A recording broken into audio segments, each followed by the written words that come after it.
Hello everyone, আসসালামু আলাইকুম। Welcome back to my channel.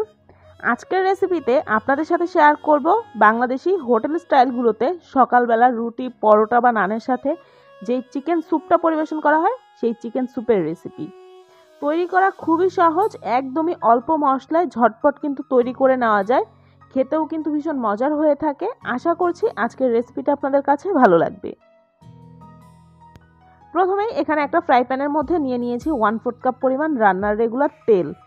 এখন এর মধ্যে কিছু গরম মশলা দিয়ে দিচ্ছি। এর মধ্যে 2টা এলাচের মাথাটা ফাটিয়ে ব্যবহার করেছি, ছোট 3 টুকরা দারচিনি, একটা তেজপাতা মাঝখান থেকে ছিঁড়ে দিয়ে দিয়েছি, সেই সাথে 2টা লং এবং 5-6টার মতো আস্ত গোলমরিচ।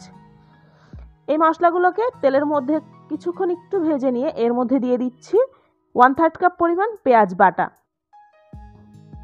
পেঁয়াজটাকে একটু নেড়েচেড়ে সবকিছুর সাথে মিশিয়ে নিয়ে এর মধ্যে আদা রসুন বাটা দিয়ে দিচ্ছি 1 টেবিল চামচ পরিমাণ। এখন সবকিছুকে সুন্দর মতো একসাথে কষিয়ে নিতে হবে যাতে করে আদা রসুনের কাঁচা গন্ধটা চলে যায়। যখন এরকম তেল ছেড়ে দিয়েছে ওই পর্যায়ে আমি যেই ব্লেন্ডারের জারের মধ্যে পেঁয়াজটাকে ব্লেন্ড করে নিয়েছিলাম ওই জারটা ধুয়ে এখানে কিছুটা পানি দিয়ে দিচ্ছি। যেহেতু শুকনা মশলাগুলো দিব এখন, সেটা যাতে পুড়ে না যায় তার জন্য এখানে কিছুটা পানি ব্যবহার করেছি। আধা চা চামচের মতো দিয়ে দিয়েছি ধনিয়ার গুঁড়া, আধা চা চামচ পরিমাণ দিয়ে দিয়েছি ভাজা জিরার গুঁড়া। এখন এই মশলাটাকে আবারও সুন্দর মতো কষিয়ে নিতে হবে যতক্ষণ না পর্যন্ত এরকম তেল ছেড়ে দিয়েছে। এখন এর মধ্যে আগে থেকে কেটে ধুয়ে রাখা চিকেন দিয়ে দিচ্ছি, 1/2 কেজি থেকে কিছুটা বেশি। আর যদি এরকম পিস হিসেব করতে যাই তাহলে আমি এখানে প্রায় 9 থেকে 10 পিসের মতো চিকেন ব্যবহার করেছি। চিকেনটা রেগুলার কাট করে কেটেই ব্যবহার করেছি। আপনারা কিন্তু নিজেদের পছন্দ মতো ছোট বড় সাইজ করে নিতে পারেন। স্বাদ মতো কিছুটা লবণ, 2টা কাঁচামরিচ এরকম মাঝখান থেকে কেটে দিয়ে দিয়েছি, সেই সাথে 2 টেবিল চামচের মতো টক দই ভালো মতো ফেটিয়ে এখানে দিয়ে দিয়েছি। কোনো রকমের পানি ছাড়াই এই মশলাগুলোর সাথে সুন্দর মতো চিকেনটাকে মিশিয়ে নিয়ে এখন ঢাকনা দিয়ে ঢেকে চুলার হিটটা মিডিয়াম লোয়ের মাঝামাঝিতে রেখে এই চিকেনটাকে রান্না করে নিব। প্রায় 10 মিনিট পরে দেখতেই পাচ্ছেন এই চিকেনটা থেকে কিন্তু অনেকটা পানি বের হয়েছে। এই পানিটা দিয়েই আমি চিকেনটাকে সেদ্ধ করে নিব, এক্সট্রা করে কোনো রকমের পানি ব্যবহার করব না। তবে অবশ্যই মাঝে মধ্যে কিন্তু ঢাকনা তুলে নেড়ে দিতে হবে, তা না হলে কিন্তু নিচ থেকে পুড়ে যেতে পারে। তবে আপনাদের কাছে যদি মনে হয় এই পানিটা শুকিয়ে যাওয়ার পরেও চিকেনটা সেদ্ধ হতে আরও কিছুটা পানির প্রয়োজন আছে, সেক্ষেত্রে আমরা যখন পরে দুধ চা ব্যবহার করব সেই দুধের সাথে এক্সট্রা করে কিছুটা পানিও ব্যবহার করা যাবে। এইখানে আমি নিয়ে নিয়েছি মেজারমেন্ট কাপের 1 কাপ পরিমাণ লিকুইড দুধ, আর এরকম ছোট সাইজের 3 পিস পাউরুটি আমি এই দুধের মধ্যে দিয়ে দিচ্ছি। পাউরুটির সাইডের যেই ব্রাউন অংশটা থাকে সেটা আমি কেটে বাদ দিয়েছি।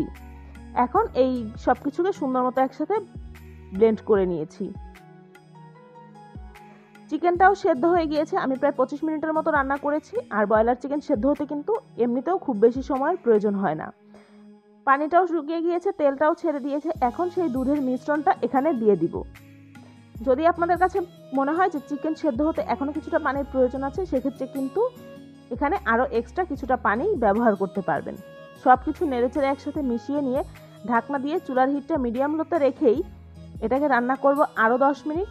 আস্ত কিছু কাঁচামরিচ দিয়ে দিচ্ছি যাতে করে সুন্দর একটা ফ্লেভার বের হয়। আর 5 মিনিট পরে কিন্তু আমি ঢাকনা তুলে একবার নেড়ে দিয়েছিলাম। আর 10 মিনিট পরে এখানে 1 টেবিল চামচের মতো দিয়ে দিয়েছি ঘি, 2 থেকে 3 ফোঁটার মতো দিয়ে দিয়েছি কেওড়া জল, সেই সাথে 1 চা চামচ চিনি। কেওড়া জলটা হাতের কাছে না থাকলে বাদ দিলেও হবে, কিন্তু দিলে খুব সুন্দর একটা স্মেল পাওয়া যায়। সব কিছু এখন নেড়েচেড়ে মিশিয়ে নিয়ে এটাকে ঢাকনা দিয়ে আরও 1 থেকে 2 মিনিটের মতো রেখে দিতে হবে যাতে করে এই স্মেলগুলো সুন্দর মতো চিকেনের মধ্যে ঢুকে যায়। তাহলেই কিন্তু আমাদের এই চিকেন স্যুপ একদম রেডি। আজকের এই চিকেন স্যুপটা আমি পরিবেশন করেছি পরোটার সাথে। এটা কিন্তু রুটি, পরোটা, নান যে কোনো কিছুর সাথেই সকালের নাস্তায় বেশ জমে যায়। সকালে এরকম গরম গরম চিকেন স্যুপ আর গরম গরম পরোটা খেতে বেশ ভালো লাগে।